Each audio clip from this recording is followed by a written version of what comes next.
Hi friends, good morning. This is Vijay Hari vlogs. మీరు చూస్తున్నారు ఇప్పుడు ప్లాంట్ డ్వార్ఫ్ వెరిగేటెడ్ షఫ్లర్ అంటాం. ఇది సెమీ షేడ్లో కానీ ఇండోర్ ప్లాంట్స్ కింద కూడా మనం దీన్ని ఇంట్లో వాడుకోవచ్చు. ఈరోజు మనం ఈ మొక్కని ఏ విధంగా ప్రాపగేషన్ చేయాలో తెలుసుకుందాం. మొదటగా మదర్ స్టాక్ నుంచి కొమ్మలు కలెక్షన్ చేసుకోవాలి. ఈ విధంగా ఎంత స్టెమ్ దొరికితే అంత స్టెమ్ మనం కలెక్షన్ చేసుకోవాలి. కలెక్షన్ చేసుకున్న కొమ్మల్ని మనం ప్రాపగేషన్ చేసుకోవచ్చు. ఇవి ఇండోర్లో పెట్టుకోవడం వల్ల మనకి ఆక్సిజన్ కూడా బాగా రిలీజ్ చేస్తాయి. ప్లాంట్స్ చూడడానికి కూడా ఎంతో అందంగా ఉంటుంది. ఈ మొక్కలకి మనం నార్మల్ వాటరింగ్ ఇచ్చుకోవాలి. ఎక్కువ వాటర్ ఇచ్చినా కానీ కుళ్ళిపోయి చనిపోయే అవకాశాలు ఎక్కువ ఉంటాయి. కాబట్టి మొక్క కుండీలోని తడి చూసుకుని మనం వాటర్ చేసుకుంటూ ఉండాలి. నేను కొంతమంది దగ్గర చూశాను, వాళ్ళు ఈ మొక్కలు చనిపోతున్నాయి, కారణం ఏంటని చెప్పి అడుగుతున్నారు. దానికి మెయిన్ రీజన్ వచ్చేసి వాటర్ ఎక్కువైనా కొద్ది తక్కువైనా కానీ చనిపోయే అవకాశాలు ఎక్కువ ఉంటాయి. కాబట్టి వాటరింగ్ రెగ్యులర్గా చూసుకుంటూ ఇవ్వాలి. విత్ 2 డేస్కి ఒకసారి, 3 డేస్కి ఒకసారి అట్లా చూసి ఇవ్వాలి. దీనికి నీరు ఎక్కువ అవడం వలన వేరుకుళ్ళు తెగులు లేదా రోటనింగ్ అంటాము, అది వచ్చే అవకాశాలు ఎక్కువగా ఉంటాయి. కాబట్టి మనం వాటర్ ఇచ్చే సమయంలో తగు జాగ్రత్తలు తీసుకుని ఇవ్వడం వలన ప్రతి మొక్కని కూడా సర్వైవల్ చేసుకోవడానికి అవకాశాలు ఎక్కువ ఉంటాయి. మనం ఈ విధంగా కలెక్షన్ చేసుకున్న కొమ్మల్ని వీడియోలో చూపిస్తున్న విధంగా 4 నుంచి 6 ఇంచుల వరకు కట్ చేసుకుని, అంటే ఒక 6-7 నోట్స్ అంటే ఆకులు ఉంటాయి కదా, ఆకుల వరకు కట్ చేసుకోవాలి. ఆ వీడియోలో చూపిస్తున్న విధంగా 4 నుంచి 6 ఇంచుల వరకు కట్ చేసుకోవచ్చు. లేదంటే మనం 9 పెద్దగా కావాలనుకుంటే 9 ఇంచులనే కట్ చేసుకోవచ్చు. ఒక 1 ఫీట్ చేసుకున్నా కానీ వస్తాయి. మనం నర్సరీ మెథడ్లో చేస్తున్నాం కాబట్టి వీడియోలో చూపించిన విధంగా కట్ చేసుకోవాలి. కట్ చేసుకుని చూడండి, 2 లేక 3 ఆకులు దానికి విడిచిపెట్టాలి. ఇలా విడిచిపెట్టడం వల్ల దానికి రూట్స్ బాగా రావడానికి అవకాశం ఎక్కువ ఉంటుంది. చూస్తున్నారు వాళ్ళు ఏ విధంగా కట్ చేస్తున్నారు. ఎక్కువ ఆకులు ఉంచకూడదు. తక్కువ 3 లేక 2 లేక 3 లేదా 3 లేక 4 ఆకులు. పెద్ద కొమ్మలు అయితే 4 ఆకులు ఉంచుకోవాలి. చిన్న కొమ్మలు అయితే 2 ఆకుల వరకు ఉంచుకోవచ్చు. ఇలా ఉంచుకోవడం వల్ల ఆ కొమ్మకి వేరు తొందరగా రావడానికి అవకాశం ఎక్కువ ఉంటుంది. అంతేకాకుండా పెట్టిన ప్రతి కొమ్మకు కూడా సర్వైవల్ పర్సంటేజ్ ఎక్కువ ఉంటుంది.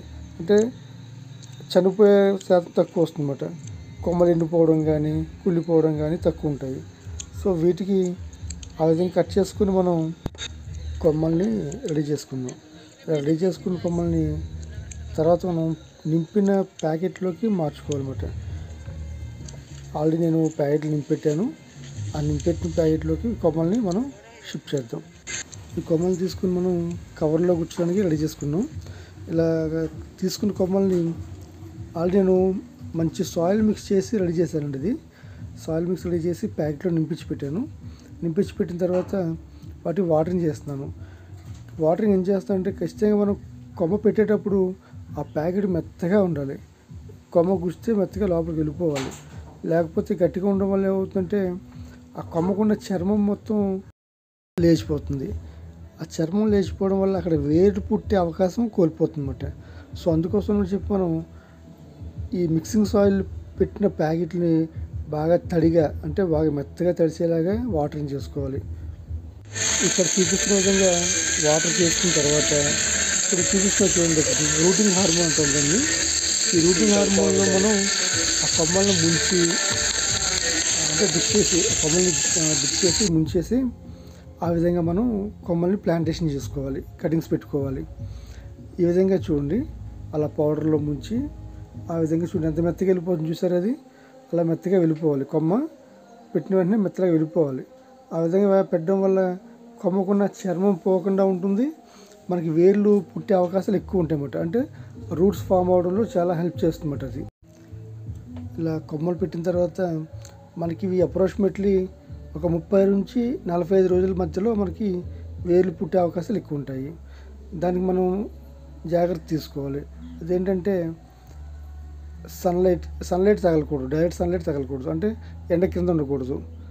ఏదైనా షేడ్ ఏరియా అంటే చల్లని వాతావరణం లేదంటే చెట్ల కింద కానీ చల్లగా ఉన్న ప్రదేశాల్లో పెట్టుకోవచ్చు ఇది. సో అక్కడ పెట్టుకోవడం వల్ల వేర్లు తొందరగా పుడతాయి. ఆ మొక్క ఆహారం తయారు చేసుకుని బ్రతకడానికి ప్రయత్నం చేస్తుంట. అలా ప్రయత్నం చేసి అది పెద్ద మొక్కగా మారుతుంది. ఈ మధ్యలో మనం దానికి కావాల్సిన జాగ్రత్తలు తీసుకోవాలి. ఆ మట్టి ఆరిపోకుండా మధ్య మధ్యలో నీరు ఇవ్వడం కానీ, ఆ మాయిశ్చర్ మెయింటైన్ చేయడం కానీ, ఇలా చేయడం వలన తొందరగా వేర్లు రావడానికి అవకాశం బాగుంటుంది. చూసుకుంటూ ఉండాలి. వాటర్ ఉందా లేదా, ఆరిపోతుందా ప్యాకెట్, వాటర్ తక్కువ ఉందా ఎక్కువ ఉందా అనేది చూసుకుంటూ ఉండాలి. ఫైనల్గా మనం కలెక్షన్ చేసిన ప్రతి కొమ్మని కూడా మనం ప్యాకెట్లో గుచ్చేసి చూడండి. ఆ విధంగా రోజ్ క్యాన్తో కానీ ఏదైనా క్యాన్తో కానీ డబ్బాతో కానీ వాటర్ పోసుకోవాలి. ఇలా వాటర్ ఫుల్గా ఇచ్చేసుకోవాలి. ఇలా ఫుల్గా ఇవ్వడం వలన మాయిశ్చర్ మెయింటైన్ అవుతుంది. మాయిశ్చర్ మెయింటైన్ అవ్వడం వల్ల ఆ చల్లదనానికి లోపల వేరు పుట్టడానికి ఎక్కువ అవకాశం ఉంటుంది. కాబట్టి కంపల్సరీ మాయిశ్చర్ అనేది మెయింటైన్ చేసుకోవాలి. అది ఎప్పుడు చూసుకుంటూ ఉండాలి మనం. నీరు తక్కువ ఉందా ఎక్కువ ఉందా, ప్యాకెట్ ఆరిపోతుందా, పొడిగా ఉందా తడిగా ఉందా అని చూసుకుంటూ ఉండాలి. ఒక 30 రోజుల తర్వాత ఇప్పుడు నేను చూపిస్తున్న విధంగా చూడండి, కొత్త చిగురులు వచ్చినాయి. దానికి మన పెట్టిన కొమ్మలకి కొత్త చిగురులు వచ్చినాయి. ఆ చిగురులు వచ్చిన తర్వాత వాటిని ఒకసారి చెక్ చేద్దాం. దానిలో వేరు పర్సెంట్ ఎంత వచ్చిందో చూద్దాం. ఒక మొక్క తీస్తుందని చూడండి మీరు. ఆ మొక్కకి వేర్లు ఎలా వచ్చినాయో మనం ఒకసారి చెక్ చేద్దాం. ఇప్పుడు ఇది పెట్టి నేను 30 రోజులు అవుతుంది. అంటే 45 రోజుల వరకు బాగా వేరు పుడతాయి. అసలు ఎంతవరకు వచ్చింది చూద్దామని చెప్పేసి నేను ఒకసారి చెక్ చేద్దామని చూస్తున్నాను. చూడండి, అలా ప్యాకెట్ తీసి ప్యాకెట్లోంచి ఆ కొమ్మ మీద కొంచెం వాటర్ వేద్దాం. వాటర్ వేసి కడిగి చూద్దాం. వావ్, రియల్గా చాలా బాగా వచ్చినాయి వేర్లు. అంటే తక్కువ వచ్చినాయి, ఇంకా వస్తాయి. అంటే ఊరిని మనం చెక్ చేయడం కోసం అని చెప్పి చూసాము. ఇవి కూడా బాగా వచ్చినాయి వేర్లు. ఇంకా 10-15 డేస్లో అవి బాగా స్ప్రెడ్ అయ్యి ఎక్కువ వేర్లు వచ్చే అవకాశాలు ఉంటాయన్నమాట. తర్వాత మనం దాన్ని తీసుకెళ్ళి ప్లాంటేషన్ చేసుకోవచ్చు. ఇలాంటి మరిన్ని ఇంట్రెస్టింగ్ విషయాలు తెలుసుకోవడానికి మన ఛానల్ని ఫాలో అవ్వండి.